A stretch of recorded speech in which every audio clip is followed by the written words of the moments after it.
Jadi hari ini tentang kesehatan gigi dan mulut. Sebenarnya ini bagian dari yang kemarin yang bersih sehat, cuman saya lebih rincikan gitu. Terus ini yang pertama, bagaimana gigi dan mulut yang sehat? Kalau gigi yang sehat kan pasti tahu ya masyarakat, yang penting nggak berlubang, nggak sakit, bersih itu sudah. Terus kalau gusi itu warnanya pink gitu, bukan warna merah gitu atau bengkak gitu. Kalau bengkak itu biasanya karena dia ada peradangan di situ. Jadi kalau ada peradangan berarti artinya ada bakteri yang masuk ke sana gitu. Kalau Bapak gimana Bapak? Pernah kalau sikat gigi berdarah gitu nggak Pak? Iya. Oh gitu. Berarti ya kemungkinan itu di sini Bapak. Atau mungkin bisa di sini kalau misalnya giginya goyang-goyang gitu. Oh gitu. Kira-kira Bapak gigi goyangnya ada lagi nggak Pak? Nggak ada sih. Oh ya sudah.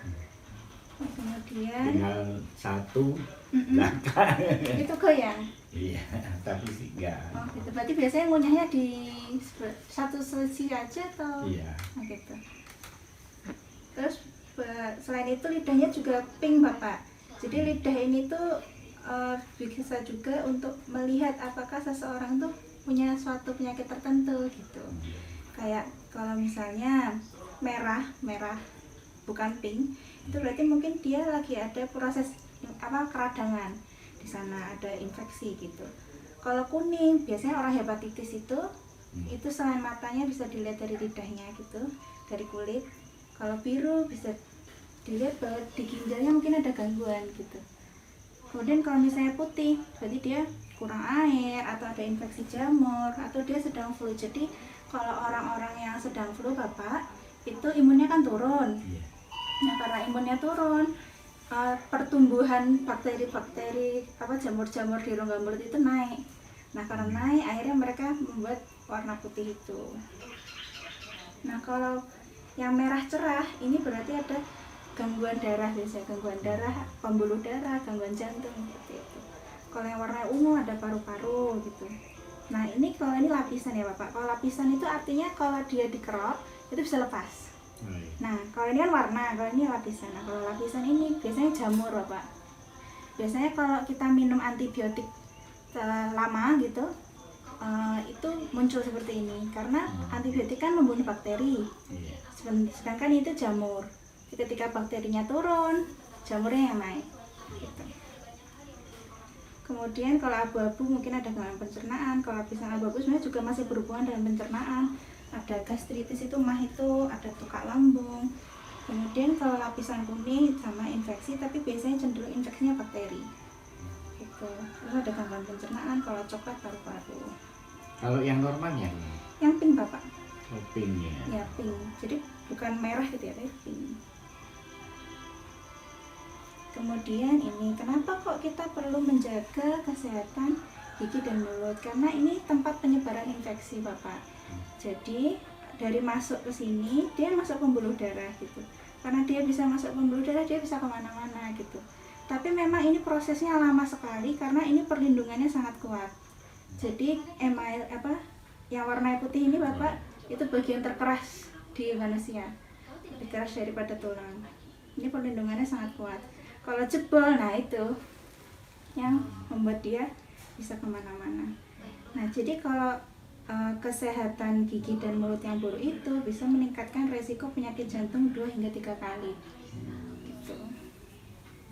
Kemudian psikologi, kalau kita rongga mulutnya sehat, bersih, tidak ada bau mulut dan sebagainya, lebih bisa berekspresi gitu.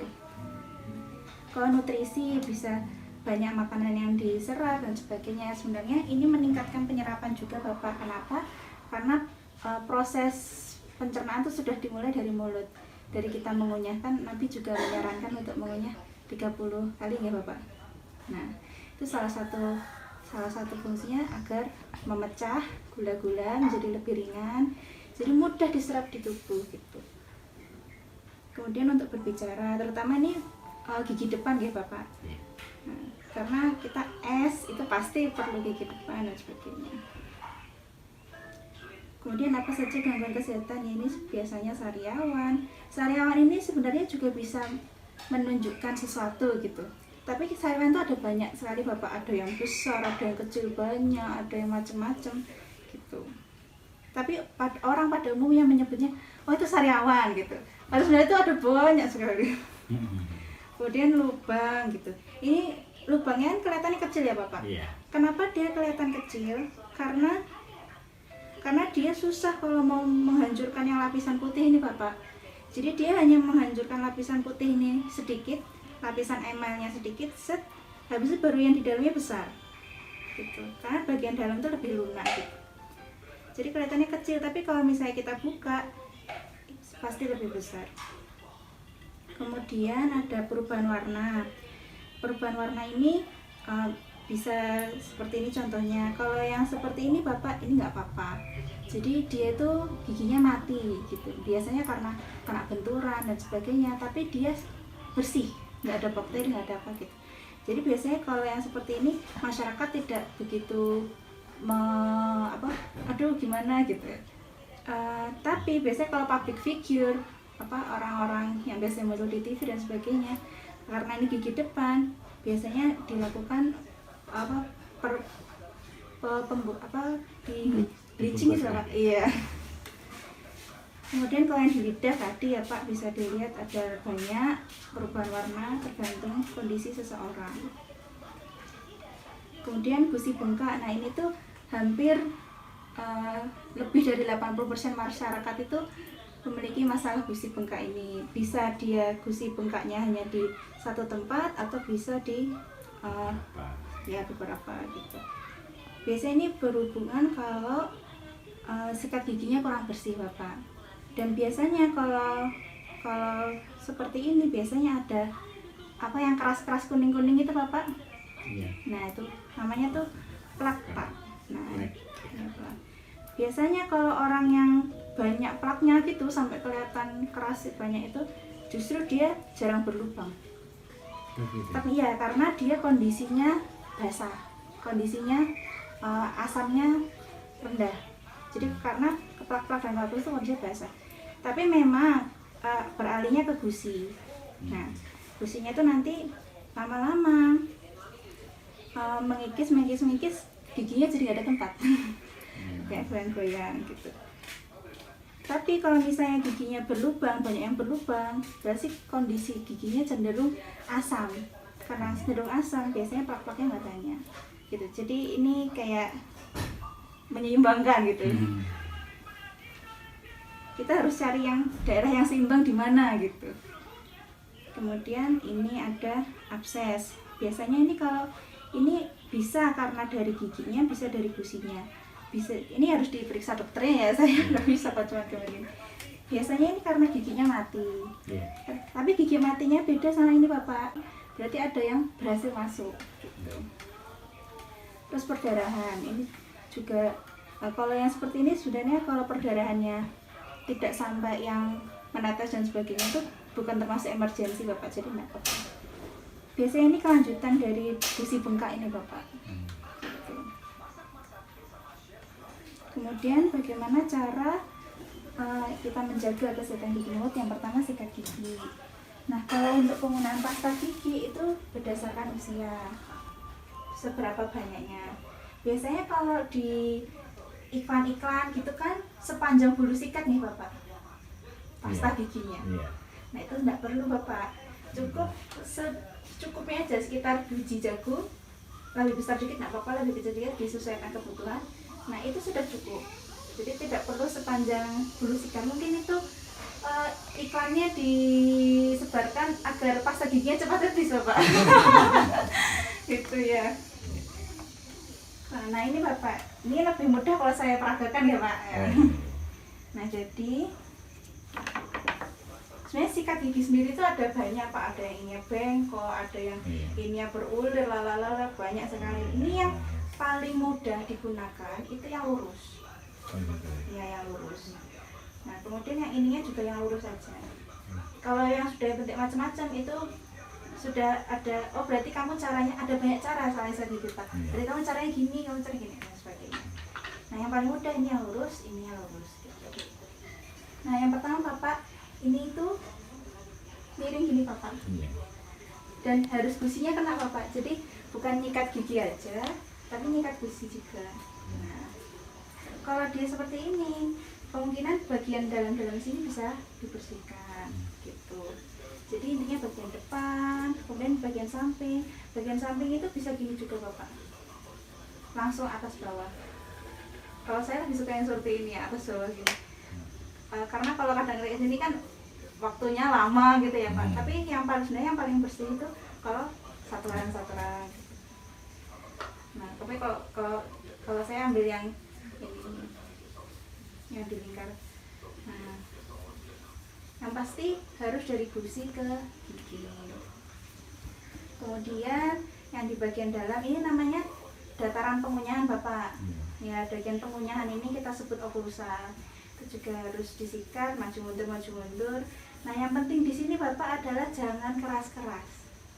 Biasanya kan kita semakin keras semakin mantap, semakin bersih gitu kan ya Pak. Sebenarnya nggak perlu Bapak. Karena itu takutnya malah meningkatkan pengikisan gitu. Jadi sebenarnya cukup seperti ini aja. Kenapa? Karena di pasta gigi sendiri sudah ada bahan abrasifnya gitu. Nah, sudah atas bawah, naik turun, baru bagian dalamnya. Biasanya ini yang orang lupa Bapak. Ini orang jarang sekali dia mau kayak gini tuh, jarang sekali. Jadi kalau bisa bagian dalamnya dari gusi naikkan ke atas. Kemudian kalau yang bagian depan ya nggak digini tapi congkel gini Bapak.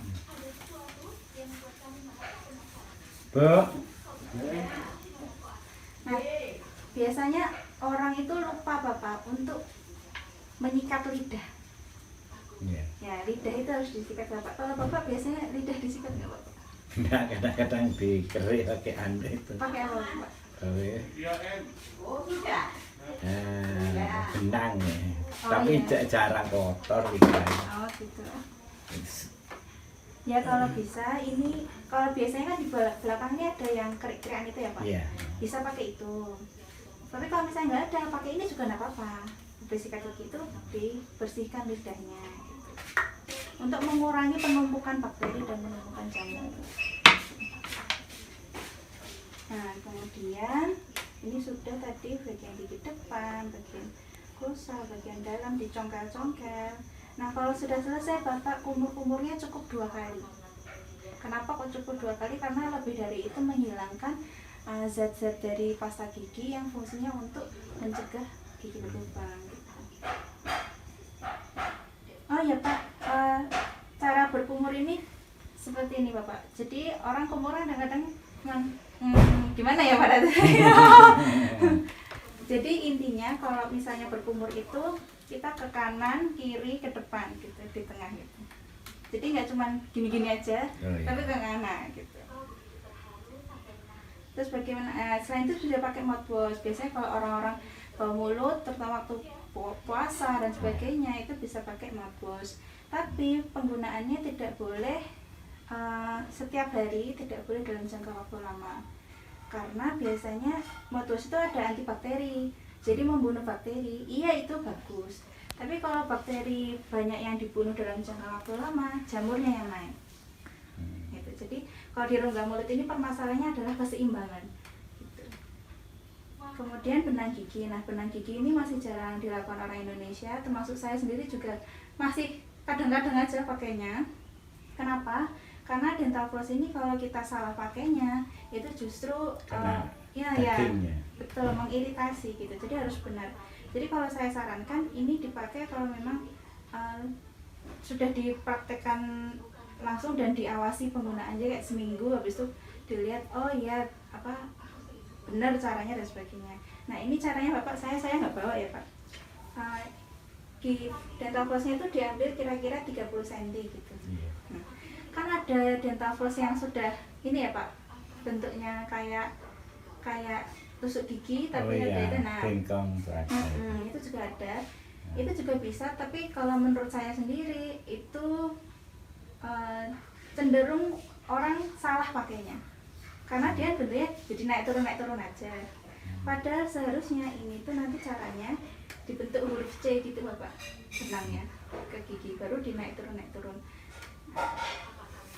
Karena ini cukup sulit nih Bapak, jadi yang saya fokuskan di sini cara sikat gigi yang benar saja. Tapi kalau bisa ini bagus sekali. Kemudian periksa ke dokter gigi 6 bulan sekali. Nah, permasalahannya di sini adalah sekarang sedang COVID, Bapak. Jadi karena sedang COVID, peralatan yang digunakan itu semprotan, jadi kita harus menunda untuk pemeriksaan ke dokter gigi. Kecuali apa? Ketika nyerinya tak tertahankan. Biasanya kalau nyeri tak tertahankan, itu artinya dia sudah dia sudah masuk ke sini. Sudah masuk ke sini kan ada syarafnya. Saya sakit sekali. Nah, kemudian ini gusi bengkak akibat infeksi, biasanya contohnya ada nanahnya gitu. Tapi tanpa nanah sebenarnya dia ada pembengkakan dan dia terasa nyeri, itu kita periksakan saja karena kadang dia tidak terlihat gitu. Kemudian perdarahan yang tidak berhenti, jadi dia perdarahan tapi darahnya tuh bukan sedikit tapi ngocor gitu loh, Pak. Nah, itu kemungkinan ada gangguan perdarahan, bisa juga karena mungkin orang-orang yang darahnya sukar membeku, atau bisa penyakit diabetes dan sebagainya yang perdarahannya tidak berhenti karena gulanya tidak terkontrol. Ini harus ke kontrol ke dokter gigi. Kemudian trauma, biasanya kalau kecelakaan, ini trauma ini artinya benturan, kerusakan jaringan gitu ya Pak. Jadi ketika kita terkena benturan, kita kecelakaan atau sebagainya, giginya patah, tulangnya rusak, itu emergen, itu gawat darurat, harus ke dokter gigi. Kenapa harus ditunda? Karena liur tadi ya Pak, peralatannya semprot gitu. Kemudian, nah karena tidak bisa ke dokter gigi, gimana kalau nyeri gitu? Nah ini ada satu, bisa kalau gigi berlubang, kumur air garam. Biasanya dulu waktu giginya sakit gimana Pak? Kalau saya dulu ke dokter gigi. Oh gitu ya, sudah. Kalau sekarang ya tadi yang saya sering pakai apa itu? Siwak itu Bapak? Iya. Oh iya. Itu Itu sudah ternyata berapa Bapak? dari 7 orang kemarin yang saya tanya sama, hilang saya Oh hilang. iya, bagus. Alhamdulillah. Ini alternatif selain itu nih Pak, bisa kumur air garam, bisa pakai bawang putih. Kalau kumur air garam itu cukup setengah sendok teh, dilarutkan air, habis itu dikumur-kumur.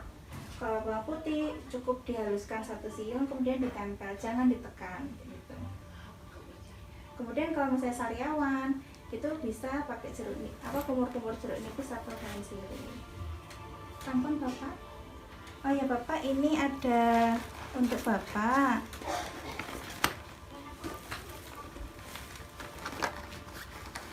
Ini Pak sikat gigi sama odol.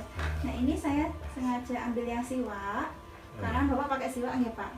Ya siapa tahu lebih bisa bermanfaat ini. Nah tapi Bapak ini tidak pakai SLS. Jadi kalau SLS itu yang seperti deterjen, dia adalah deterjen yang bikin busa. Iya. Nah, kalau masyarakat Indonesia tuh sukanya yang busanya banyak, ya kan? Tapi kalau ini saya sarankan yang SLS-nya tidak ada atau sedikit. Kenapa? Karena Bapak sudah cukup berumur. Biasanya orang yang berumur itu air liurnya sedikit, jadi cenderung kering. Jadi kalau SLS-nya banyak, nanti mulut Bapak malah kering. Gitu. Padahal kalau mulutnya kering itu lebih mudah terkena infeksi. Kenapa? Karena di air liur itu ada perlindungannya, ada imunnya gitu. Jadi ini saya berikan yang deterjennya sedikit. Jadi nanti kalau nggak berbusa, ya nggak apa-apa Pak. Memang ini formulanya begitu Pak. Iya. Ada yang ingin ditanyakan Bapak?